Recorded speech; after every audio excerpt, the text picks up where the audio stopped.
یہ تھا تمہارا اصلی روپ، زمل میں کتنا بڑا احمق تھا جو تمہاری ان نقلی آنسوؤں نے مجھے بیوقوف بنایا۔ تم حویلی میں بیٹھ کر میرے ساتھ ایک کھیل کھیل رہی تھی۔ تم نے میرے اعتماد، میری محبت کا مان توڑا ہے، میری پیٹھ میں خنجر گھونپا ہے۔ چپ رہو، اب اس مکاری اور جھوٹے ناٹک کی ضرورت نہیں۔ تم جیسی عورت پر اعتبار کرنا میری زندگی کی سب سے بڑی غلطی تھی۔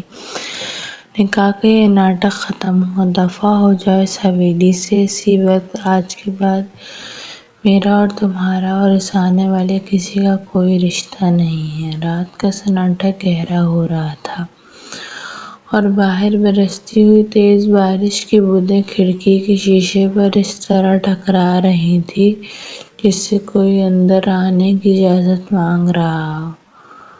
ہوا میں خنکی اتنی تھی کہ ہڈیوں تک اتر جائے، لیکن اس عالیشان کمرے کا اندرونی ماحول اس موسم سے کہیں زیادہ بوجھل اور سرد تھا۔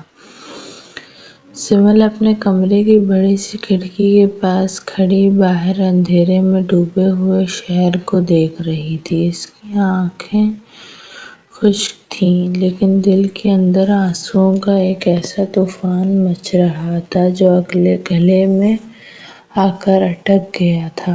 زندگی نے اسے ایک ایسے دوراہے پر لا کھڑا کیا تھا جہاں سے آگے بڑھنا بھی موت کے مترادف تھا اور پیچھے ہٹنا بھی ناممکن تھا۔ اس کے تن بدن پر شادی کا لباس تھا، لیکن روح جیسے قید ہو چکی تھی۔ دوسری طرف شہر کے دوسرے کونے میں واقع حیات ہاؤس کی عالیشان ہیبت ناک عمارت میں سکندر حیات اپنے پرائیویٹ اسٹڈی روم میں کرسی پر بیٹھا، اس کے ہاتھ میں جلتی ہوئی سگریٹ تھی جس کا دھواں ہوا میں لہراتا ہوا غائب ہو رہا تھا۔ سکندر اس شہر کا وہ نام تھا جس کے سامنے بڑے بڑے بزنس ٹائکونز اور سیاستدان بھی آنکھیں جھکا کر بات کرتے تھے۔ وہ ایک سخت، بے رحم اور اصول پرست انسان تھا جس کے نزدیک جذبات، انسیت اور کمزوری ایک ہی قبیلے کے نام تھے۔ اس کی زندگی کا واحد مقصد اپنے خاندان کے وقار کو بلند رکھنا اور ان لوگوں کو نیست و نابود کرنا تھا جو اس کے راستے میں حائل ہوتے تھے۔ سمل کا خاندان کبھی اپنے علاقے میں ایک مغرور اور معزز گھرانہ مانا جاتا تھا، لیکن وقت کے بے رحم تھپیڑوں اور کاروباری تباہی نے انہیں اس نہر پر لا کھڑا کیا تھا جہاں سے عزت بچانا محال ہو چکا تھا۔ سکندر حیات کے ساتھ ایک پرانا خاندانی اور مالی تنازع اس نہج پر پہنچ چکا تھا کہ سکندر کے پاس سلطان خانزادہ کو جڑ سے اکھاڑ پھینکنے کا مکمل اختیار تھا۔ ایک شام سمل کے والد نے اپنی تمام تر خودداری، عزت نفس اور جوانی کی آخری بچی کچی رمق کو سمیٹ کر سکندر حیات کے دفتر کے دہلیز پر گھٹنے ٹیک دیے تھے۔ سکندر اپنی لیدر کی کرسی پر بیٹھا بے نیازی سے اپنے ناخنوں کو دیکھ رہا تھا۔ جب سلطان صاحب نے اس کے آگے ہاتھ جوڑے، سکندر نے اپنی سرد اور بے تاثر نگاہیں اٹھا کر اس شخص کو دیکھا اور پھر ہونٹوں پر ایک طنزیہ مسکراہٹ سجا کر کہا، عزت اور خاندان کا وقار بچانا چاہتے ہیں سلطان صاحب، تو اس کا ایک ہی دام ہے۔ سلطان خاندان غرور آپ کی بیٹی سمل وہ اس حویلی میں آئے گی، لیکن اس رشتے کے ساتھ نہیں جو دلوں کو جوڑتا ہے، بلکہ ایک ایسے معاہدے کے طور پر جسے صرف مجبوری کہا جاتا ہے۔ باپ کے پاس اپنی بیٹی کی زندگی اور گھر کی عزت بچانے کے لیے اس کے سوا کوئی چارہ نہیں تھا۔ جب یہ بات سمل تک پہنچی تو اس کے پیروں تلے زمین نکل گئی تھی، لیکن جب اس نے اپنے بیمار باپ کو معصوم بھائی کی طرف دیکھا تو اس نے اندر سے ٹوٹنے کے باوجود خود کو پتھر گڑھ لیا۔ نکاح کی وہ مختصر سی تقریب کسی ماتم خانے سے کم نہیں تھی۔ وہاں نہ کوئی پھولوں کی سجاوٹ تھی، نہ ہی خوشیوں کا شور، صرف چند گنے چنے افراد اور ایک خاموشی فضا تھی۔ جب قاضی نے سمل سے اجازت طلب کی تو اس کی نگاہیں اپنے باپ کے جھکے ہوئے کندھوں پر ٹک گئیں۔ سمل نے کانپتے ہوئے انگلیوں سے قلم اٹھایا اور نکاح نامے پر دستخط کرتے وقت اس کے حلق سے بمشکل یہ الفاظ نکلے، "قبول ہے"۔ یہ دو الفاظ سمل کی جوانی، اس کے خوابوں اور اس کی ہر آخری آزاد سانس کا جنازہ نکال چکے تھے۔ نکاح کے فوراً بعد جب سمل کو حویلی لایا گیا تو باہر گرجتی ہوئی بجلی اس کی بات کا اعلان کر رہی تھی کہ آنے والے دن کتنے طوفانی ہونے والے ہیں۔ سکندر نے اسے اپنے پرتعیش مگر یکپستہ کمرے میں کھڑا پایا۔ سکندر نے اپنا مہنگا اوور کوٹ اتار کر صوفے پر ڈالا اور سرد لہجے میں کہا، "اس خوش فہمی کو اپنے دل سے نکال دینا سمل کہ تم اس گھر میں دلہن بن کر آئی ہو۔ تم صرف اس لیے یہاں ہو کیونکہ تمہارے باپ کے پاس مجھے دینے کے لیے اور کچھ نہیں تھا۔ اس کمرے میں، اس چھت کے نیچے تمہاری حیثیت صرف ایک غلام سے زیادہ کچھ نہیں ہے۔" سمل نے اپنی نم مگر سلگتی ہوئی آنکھیں اٹھائیں اور اس کی خودداری نے ایک بار پھر سر اٹھایا۔ اس کے اندر کا طوفان اور خوف ایک خطرناک غصے میں بدل رہا تھا۔ "آپ کو بہت بڑی غلط فہمی ہوئی ہے سکندر حیات۔ میں یہاں کسی کی عطا یا رحم و کرم پر نہیں آئی۔ کاغذ کے ان ٹکڑوں پر لکھے گئے رشتے انسان کی تقدیر بدل سکتے ہیں، اس کی روح نہیں۔ میری روح پر آج بھی صرف میرا اپنا اختیار ہے۔" سکندر کے قدم رک گئے۔ اس نے زندگی میں کبھی کسی کو اتنی جرأت سے اپنی آنکھوں میں آنکھیں ڈال کر بات کرتے نہیں دیکھا تھا۔ اس نے ایک تشتری کی طرح قدم آگے بڑھایا۔ اس کا چہرہ سمل کے بالکل قریب آ گیا، یہاں تک کہ سمل کو اس کی سانسوں کی گرمی محسوس ہونے لگی۔ "غرور اور ضد یہ دونوں تمہارے اندر کوٹ کوٹ کر بھرے ہیں سمل۔ دیکھتے ہیں یہ غرور اس حویلی کے پتھروں اور میرا اصولوں کے سامنے کتنے دن ٹکتا ہے۔" حویلی کے دن اور راتیں ایک ہی رفتار سے گزر رہی تھیں۔ سکندر کا رویہ سمل کے ساتھ انتہائی تلخ اور بے رخی میں مبنی تھا۔ وہ جان بوجھ کر سمل کو چھوٹے چھوٹے کاموں میں الجھاتا اور اس کا صبر کا امتحان لیتا۔ لیکن سمل بھی کچی مٹی کی بنی نہیں تھی۔ وہ خاموشی سے ہر تکلیف برداشت کرتی مگر اس کے لبوں پر سسکاری کی بجائے ایک مضبوط چٹان جیسی سختی ہوتی۔ حویلی کے ملازم بھی سکندر کے خوف سے سمل سے منہ موڑ لیتے تھے۔ لیکن اس سرد جنگ کے دوران ایک عجیب سی تبدیلی رونما ہو رہی تھی۔ سکندر جو دن بھر اپنے بزنس کی دنیا میں الجھا رہتا تھا، اب شام ڈھلتے ہی جانے کیوں بار بار اپنے کمرے کے کھلے دروازے سے سمل پر نظر رکھنے لگا تھا۔ سمل اکثر لائبریری کے کونے میں بیٹھ کر کتابوں کی صفحات پلٹتی رہتی اور جب اچانک اس کی نظر اٹھتی تو وہ دیکھتی کہ سکندر دور کھڑے سگریٹ کے دھوئیں کے پیچھے سے اسے دیکھ رہا ہے، دونوں ایسے گھور رہا ہے۔ دونوں کی نظریں ملتی تھیں اور پھر ایک تیز دھماکے کی طرح دونوں اپنی نظریں پھیر لیتے تھے۔ یہ خاموشی اب بولی سے زیادہ خطرناک ہوتی جا رہی تھی۔ ہفتے یوں ہی بیت گئے۔ ایک رات موسم نے اچانک خطرناک کروٹ بدل لی۔ آسمان پر سیاہ بادل اس طرح امڈ آئے جیسے پوری دنیا کو نگل لیں گے۔ موسلا دھار بارش نے حویلی کے ویرانے حصوں کو ہلا کر رکھ دیا۔ سمل پچھلے کئی دنوں سے ذہنی دباؤ اور بے خوابی کی وجہ سے اندر سے نڈھال تھی۔ اس رات حویلی کی پرانی چھت کا ایک حصہ ٹھنکنے لگا اور زمل سرد پانی کے چھینٹوں اور شدید خنقی کی ضد میں آ گیا۔ آدھی رات کو اسے تیز بخار نے آ لیا، اس کا جسم کانپنے لگا۔ سکندر اپنے کمرے میں فائلیں چیک کر رہا تھا جب اسے برابر والے کمرے سے کوئی ہلکی سی سسکنے کی آواز سنائی دی۔ اس نے اٹھ کر دروازہ کھولا اور زمل کے کمرے کی طرف بڑھا۔ جب اس نے قدم اندر بڑھائے تو اس منظر کو دیکھ کر اس کی روح کانپ اٹھی۔ زمل بستر پر نیم بے ہوشی کی حالت میں پڑی تھی۔ اس کے ماتھے پر پسینہ تھا اور ہونٹ سردی سے نیلے پڑے تھے۔ سکندر کے ہاتھ میں فائل چھوٹ کر زمین پر گر گئی۔ اس کے اندر کا وہ انسان جسے اس نے برسوں پہلے کسی دھوکے کے بعد دفن کر دیا تھا، ایک بار پھر تڑپ اٹھا۔ زمل یہ کیا حالت بنا رکھا ہے تم نے اپنا؟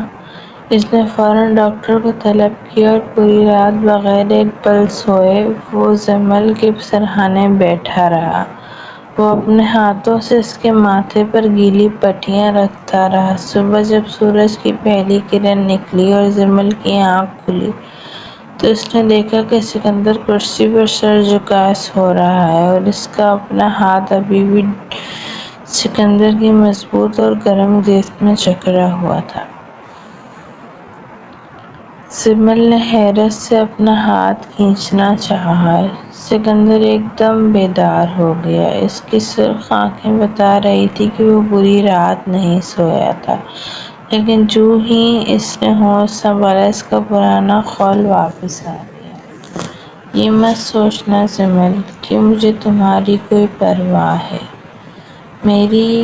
میں صرف اس لیے رکا تھا کہ اگر کل کو اس حویلی میں تمہیں کچھ ہو جاتا تو پولیس اور دنیا کے سوالوں کا جواب دینا میرے لیے مصیبت بن جاتا۔ زمل نے کمزور سی مسکان کے ساتھ اپنے ہونٹ ہلائے۔ اس کی آنکھوں میں ہلکے سے آنسو چمک اٹھے۔ آپ جتنی چاہے نقاب پوشی کر لیں سکندر صاحب، لیکن آپ کی آنکھوں کا وہ جھوٹ اور آپ کی رات بھر کی بے چینی آپ کی زبان سے زیادہ سچ بول رہی ہے۔ سکندر ایک لمحے کے لیے دنگ رہ گیا اور پھر بغیر کچھ کہے تیزی سے کمرے سے باہر نکل گیا۔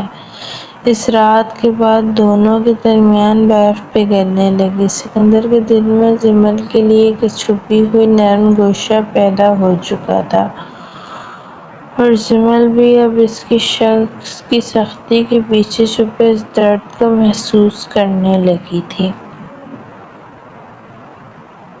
جس نے اسے پتھر بنا دیا تھا۔ چند ہفتے اور گزرے اور ان کے درمیان کی یہ خاموشی کشمکش آہستہ آہستہ ایک گہری احساس میں بدل گئی۔ سکندر اب زمل کے چھوٹے چھوٹے معاملات کا خیال رکھنے لگا تھا اور زمل کی زندگی میں بھی اب وہ گھٹن نہیں رہی تھی۔ لیکن کچھ ہی دنوں میں زمل کی طبیعت اکثر خراب رہنے لگی تھی۔ اسے چکر آنا، متلی محسوس ہونا اور اچانک کمزوری طاری ہو جانا معمول بن چکا تھا۔ حویلی کے پرانے ملازمین کی نظر اس تبدیلی پر سب سے پہلے پڑی۔ ایک دن جب زمل کی طبیعی کمزوری کی وجہ سے اپنے کمرے میں بستر پر لیٹی ہوئی تھی، سکندر نے گھبرا کر ڈاکٹر کو طلب کیا۔ ڈاکٹر نے معائنہ کرنے کے بعد جب باہر آ کر سکندر کو مبارکباد دی تو سکندر کے قدم زمین پر جم سے گئے۔ مبارک ہو سکندر صاحب، حویلی میں ایک نیا مہمان آنے والا ہے۔ زمل بیوی امید سے ہیں۔ بس انہیں اس حالت میں ذہنی دباؤ اور ٹینشن سے بالکل دور رکھنا ہوگا۔ ڈاکٹر کے یہ الفاظ سکندر کے کانوں میں گونجنے لگے۔ اس کے اندر خوشی کا ایک ایسا سمندر امڑ آیا جس نے اسے کبھی محسوس نہیں کیا تھا۔ وہ اڑتا ہوا زمل کے کمرے میں داخل ہوا۔ زمل نے جب سکندر کی چمکتی ہوئی آنکھوں اور سہمے ہوئے چہرے کو دیکھا تو وہ خود حیران رہ گئے۔ سکندر نے آگے بڑھ کر زمل کا ہاتھ اپنے دونوں ہاتھوں میں تھام لیا اور اس کی سختی پگھل کر آنسو کی صورت میں بہہ نکلی، لیکن یہ خوشی کا لمحہ عارضی تھا، کیونکہ تقدیر کے پردے میں کچھ اور ہی لکھا تھا۔ خوشیوں کی یہ ہلکی سی کرن ابھی حویلی میں اتری ہی تھی کہ سکندر کا ایک پرانا اور انتہائی مکار کاروباری حریف فہد، جو طویل عرصے سے حویلی کی بربادی کے خواب دیکھ رہا تھا، اسے جب یہ خبر ملی کہ سکندر اور جمل کے درمیان فاصلے مٹ رہے ہیں اور ان کا رشتہ اور مضبوط ہونے جا رہا ہے، تو اس نے ایک خطرناک ترین چال چلی۔ فہد نے کچھ انتہائی خفیہ کاروباری دستاویزات اور جعلی تصاویر اس مہارت سے تیار کروائیں جن سے بظاہر یہ ثابت ہوتا تھا کہ جمل اپنے خاندان کے کہنے پر سکندر کی کمپنی کے تمام سیکرٹ اور پاس ورڈز حریف کمپنی کو فروخت کر رہی ہے، اور یہ سب کچھ وہ جان بوجھ کر رہی ہے۔ ایک روز جب سکندر اپنے آفس سے واپس حویلی لوٹا تو فہد کے بھیجے ہوئے آدمی نے وہ تمام کاغذات براہ راست اس کی میز پر رکھ دیے۔ سکندر کی نگاہ جب ان کاغذات اور تصاویر پر پڑی تو اس کا خون کھول اٹھا۔ اس کا وہ پرانا زخم جو اب کے دھوکے کی وجہ سے تھا، ایک بار پھر تازہ ہو گیا۔ اس کا دماغ کام کرنا چھوڑ چکا تھا، وہ غصے سے پاگل ہو چکا تھا، اس کے نزدیک شک حقیقت بدل چکا تھا۔ اس نے یہ بھی بھول کر دیکھا کہ جمل اس وقت کس نازک حالت میں تھی۔ سکندر طوفان کی طرح دنگ رہ گیا اور سیدھا جمل کے کمرے میں دبا دبا قدموں سے داخل ہوا۔ اس نے وہ تمام کاغذات جمل کے منہ پر دے مارے۔ یہ تمہارا اصلی روپ ہے جمل، میں کتنا بڑا احمق تھا جو تمہارے نقلی آنسوؤں نے مجھے بیوقوف بنا دیا، اور حویلی میں بیٹھ کر میرے ساتھ تم یہ کھیل کھیلتی رہی۔ تم نے میرے اعتماد، میری محبت کا مان توڑا ہے اور میری پیٹھ میں خنجر گھونپا ہے۔ جمل، جو اس وقت حمل کی کمزوری کی وجہ سے بستر پر لیٹی ہوئی تھی، ان کاغذات کو دیکھ کر وہ سکندر کی اس بھیانک شکل کو دیکھ کر صدمے سے نڈھال ہو گئی۔ اس کے پیٹ میں اچانک ایک شدید درد اٹھا، لیکن سکندر کے اندھے غصے نے کچھ دیکھنے نہ دیا۔ خدا کے لیے سکندر، کیا کہہ رہے ہیں آپ؟ یہ سب جھوٹ ہے، خدا کی قسم میں نے ایسا کچھ نہیں کیا، اور میری حالت دیکھیں، میں اس قابل بھی نہیں ہوں کہ چپ رہو۔ اب اس مکاری اور جھوٹے ناٹک کی ضرورت نہیں ہے۔ تم جیسی عورت پر اعتبار کرنا میری زندگی کی سب سے بڑی غلطی تھی۔ نکاح کا یہ ناٹک ختم ہوا، دفع ہو جاؤ اس حویلی سے اس وقت۔ آج کے بعد تمہارا اور میرا اور اس آنے والے کا کسی کا کوئی رشتہ نہیں ہے۔ جمل کا دل ٹکڑے ٹکڑے ہو چکا تھا۔ اس کے اندر کا صدمہ اتنا شدید تھا کہ اس کی سسکیاں گلے میں ہی گھٹ کر رہ گئیں۔ اس نے اپنی ادھوری محبت، اپنی بے گناہی اور سب سے بڑھ کر اپنے پیٹ میں پل رہے معصوم بچے کے واسطے سکندر کی طرف دیکھا، لیکن ان آنکھوں میں صرف اندھا غصہ اور نفرت تھی۔ جمل نے خودداری نے اسے مزید ایک لفظ بھی بولنے سے روک دیا۔ وہ روتی ہوئی کانپتی ٹانگوں کے ساتھ اٹھی۔ اس نے اپنا چھوٹا سا بیگ اٹھایا اور باہر برستی ہوئی بارش میں، طوفان میں، اکیلی حاملہ حالت میں اس حویلی کو ہمیشہ کے لیے چھوڑ کر نکل گئی۔ پیچھے سکندر اپنے کمرے کا سامان توڑ رہا تھا اور اندر ہی اندر خود کو ختم کرتا رہا۔ دو ہفتے گزر گئے۔ حویلی میں موت کا سناٹا تھا۔ سکندر نے خود کو کمرے میں بند کر رکھا تھا، نہ کسی سے بات کرتا تھا اور نہ کھانا کھاتا تھا۔ جمل کے جانے کے بعد سے اس کا دل کسی کام میں نہیں لگ رہا تھا، اور اس کے اندر ایک عجیب سا خوف بیٹھتا جا رہا تھا۔ ایک دوپہر کے وقت سکندر کا وفادار مینیجر حواس باختہ گھبرایا ہوا اس کے کمرے میں گھس آیا اور اس کے ہاتھ میں ایک اصل ڈیجیٹل ڈیوائس اور اصل تحقیقاتی فائل تھما دی۔ سر، ہم سے بہت بڑی غلطی ہو گئی ہے۔ وہ سارے کاغذات، وہ تصاویر سب جعلی تھیں۔ فہد نے ہمیں دھوکہ دیا ہے۔ جمیل بی بی بالکل بے قصور تھی۔ انہوں نے تو الٹا فہد کے اس بندے کو روکا تھا اور وہ ساری تفصیلات ہمارے پاس موجود ہیں۔ اور سر، جمیل بی بی وہ تو امید سے تھی۔ ان کی طبیعت پہلے ہی بہت نازک تھی۔ سکندر کے پیروں تلے زمین نکل گئی۔ اس کی دنیا یکدم اندھی ہو گئی۔ اس کے کانوں میں مینیجر کی کہی ہوئی ایک ایک بات ہتھوڑے کی طرح برس رہی تھی۔ وہ امید سے تھی۔ اس نے اپنے ہی ہاتھوں، اپنے ہی شک کی آندھی میں نہ صرف اپنے پیار کو بلکہ اپنے ہی خون کو، اپنے ہونے والے بچے کو گھر سے دھکیل دیا تھا۔ اس کی آنکھوں سے زندگی میں پہلی بار وہ خون کے آنسو نکلے جو کسی مرد کے اندر کے طوفان کا پتہ دیتے ہیں۔ میں نے کیا کر دیا؟ میں نے اپنی جمیل کو اور میرے اپنے بچے کو خود اپنے ہاتھوں سے موت کے منہ میں دھکیل دیا۔ سکندر نے ایک لمحہ ضائع کیے بغیر اپنی گاڑی کی چابی اٹھائی اور پاگلوں کی طرح شہر کے مین ریلوے اسٹیشن کی طرف بھاگ اٹھا۔ اس کا دل زور زور سے دھڑک رہا تھا۔ اس سے ڈر تھا کہ کہیں بہت دیر نہ ہو جائے، کہیں اس کی غلطی کی سزا اسے ہمیشہ کے لیے تنہا نہ کر دے۔ جب وہ ریلوے اسٹیشن کے مین پلیٹ فارم پر پہنچا تو وہاں ٹرین کی روانہ ہونے کی سیٹی بج رہی تھی۔ ہجوم کے درمیان سکندر نے اپنی سرخ آنکھوں سے ادھر ادھر دی، نظریں دوڑائیں اور پھر اسے دور ایک کونے میں جمیل دکھائی دی۔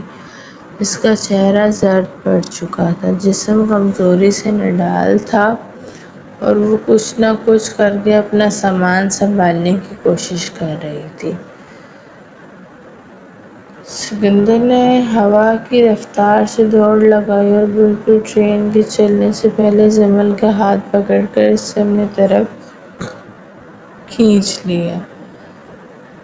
جمیل نے مڑ کر دیکھا۔ اس کا چہرہ سوگوار تھا، آنکھوں میں بے انتہا اداسی، شکایت اور ایک ماں کی بے بسی کا سمندر تھا۔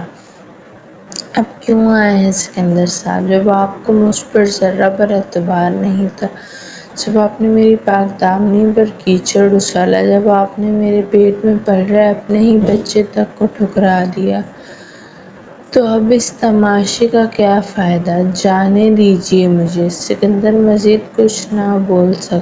وہ تمام مسافروں اور لوگوں کے سامنے جمیل کے قدموں میں جھک گیا اور اپنے دونوں ہاتھ جوڑ کر اس کے پیروں پر رکھ دیے۔ اس کی ہچکیاں بن چکی تھیں اور یہیں سے شروع ہوا ان کے درمیان ایک نیا، طویل اور خوبصورت صلح کا سفر۔ جمیل جب واپس حویلی لوٹی تو سکندر کا رویہ بالکل بدل چکا تھا۔ اب وہ ایک سخت بزنس مین نہیں بلکہ ایک ایسا شوہر تھا جو اپنی بیوی کے ہر حکم پر سر جھکانے کو تیار تھا۔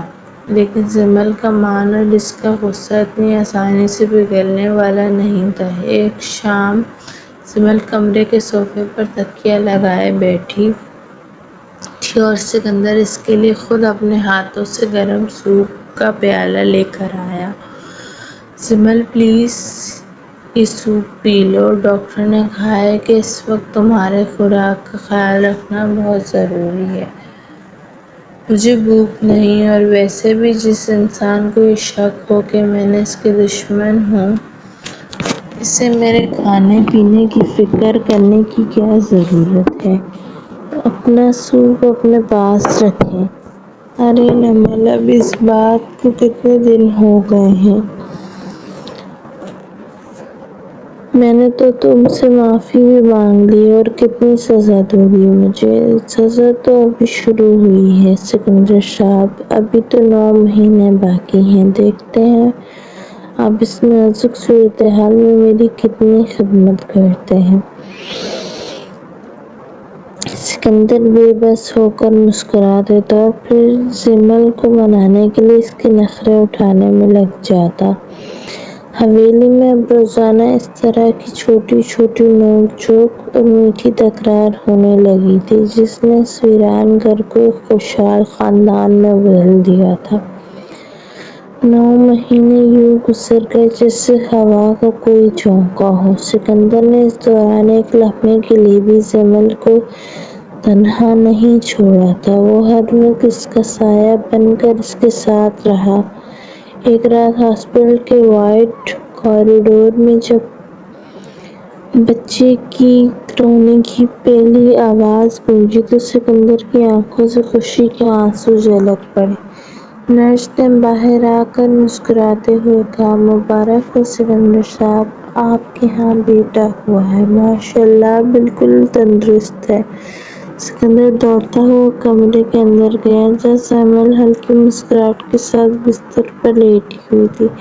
سکندر نے آگے بڑھ کر پہلے جمل کے ماتھے پر بوسہ دیا اور پھر اس ننھے سے فرشتے کو اپنے ہاتھوں میں اٹھایا۔ اس سخت جان انسان کی انگلیاں اپنے بیٹے کو تھامتے ہوئے کانپ رہی تھیں۔ "شکریہ جمل، تم نے میری ادھوری دنیا کو مکمل کر دیا۔ اس کا نام ہم سیماب رکھیں گے کیونکہ یہ بالکل تمہاری طرح ضدی اور تمہاری طرح ہی چنچل ہوگا۔ نام اچھا ہے، بس دعا کریں کہ یہ آپ کی طرح سخت مزاج نہ نکلے۔ وقت پر کب کسی کا بس چلا ہے۔" دیکھتے ہی دیکھتے 15 سال گزر گئے۔ حیات ہاؤس اب بچوں کے کہکہوں سے گونجتا رہتا تھا۔ سیماب اب 15 سال کا ایک ذہین، شرارتی اور اپنے والد کی طرح خوبصورت نوجوان بن چکا تھا جو سکندر کی ہر بات کا جواب دلیل سے دیتا تھا اور اکثر اپنی ماں جمل کے ساتھ مل کر سکندر کو تنگ کرتا تھا۔ ایک صبح ناشتے کی میز پر، "بابا، آج مما کہہ رہی تھیں کہ آپ نے بہت زیادہ نخرے اٹھائے تھے ان کے، اس لیے اب مما کی باری ہے کہ وہ آپ کے نخرے اٹھائیں۔" "اچھا جی، ذرا پوچھو اپنی ماں سے کہ پچھلے 15 سال سے میں کس کے نخرے اٹھا رہا ہوں۔ تم دونوں نے مل کر اس گھر میں میری حکومت ختم کر دی ہے۔" "ارے واہ سکندر صاحب، اب ایک معصوم بچے پر الزام لگا رہے ہیں۔ اور ویسے بھی حکومت تو شروع دن سے میری ہی چلی ہے اس گھر میں، آپ تو بس ماننے سے انکار کرتے ہیں۔" سیماب ہنس پڑتا اور سکندر ہار مان کر پیار بھری نظروں سے اپنی بیوی اور بیٹے کو دیکھنے لگتا۔ وہ تمام دکھ، وہ تمام طوفان جو کبھی ان کی زندگی میں آئے تھے اب ماضی کا ایک جھکا ہوا باب بن چکے تھے۔ شام کا وقت تھا۔ حویلی کے لان میں ہری بھری گھاس پر سورج کی سنہری کرنیں بکھری ہوئی تھیں۔ سکندر اور جمل لان کے کنارے پر بنی لکڑی کی بینچ پر بیٹھے دور سیماب کو کرکٹ کھیلتے ہوئے دیکھ رہے تھے۔ وقت میں جمل کے چہرے پر ہلکی سی پختگی تو لہرائی تھی لیکن اس کی آنکھوں کا غرور اور سکندر کے دل کی دھڑکن آج بھی ویسے ہی جوان تھی۔ سکندر نے اپنا ہاتھ بڑھا کر جمل کی انگلیوں میں اپنی انگلیاں پھنسائیں۔ جمل نے چونک کر اس کی طرف دیکھا تو سکندر کے چہرے پر ایک پرسکون اور گہری مسکراہٹ تھی۔ "شکریہ جمل، میری زندگی میں آنے اور مجھے یہ سکھانے کے لیے کہ محبت کیا ہوتی ہے۔ اگر یہ سلسلہ نہ شروع ہوتا تو شاید میں کبھی اصل زندگی سے مترادف ہی نہ ہوتا۔ سلسلہ تو آپ سے شروع ہوا تھا سکندر صاحب، اور انشاءاللہ اس کا اختتام بھی صرف آپ کے ساتھ ہی ہوگا۔" باہر سے سیماب کی ہنسی کی آواز گونج رہی تھی اور آسمان پر شام کا ایک خوبصورت سورج ڈوبنے لگا۔ ایک ایسی کہانی کا گیت جو وقت کے ساتھ اور بھی زیادہ حسین ہو چکا تھا۔